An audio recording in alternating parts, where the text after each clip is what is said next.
এটা হলো পোপিও tempered glass. এটা হচ্ছে DJI অ্যাকশন 2 পাওয়ারের জন্য। তো দেখে নিন এর ভেতর কি কি থাকছে। বক্সটা খুলে এর মধ্যে হচ্ছে আমাদের এটা actually DJI action dual screen সেটার জন্য একটা আপনার এর মধ্যে দুখানা স্ক্রিনের গ্লাস পাচ্ছেন, একটা ক্যামেরা প্রোটেকশন পাচ্ছেন, আর হচ্ছে আপনার ওই কয়েকটা এই জিনিসগুলো পাচ্ছেন ডাস্ট অ্যান্ড পার্টিকেল রিমুভ করার জন্য। এটার ইনস্টলেশন ভিডিও আমি পরের ভিডিওটায় আপলোড করব, একটু ওখান থেকে আপনারা বন্ধুরা দেখে নিতে পারেন। কোয়ালিটি খুবই সুন্দর এবং দামটাও কম। এটি আমি অ্যামাজন থেকে 249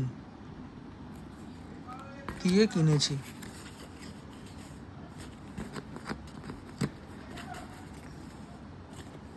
ধন্যবাদ দেখার জন্য।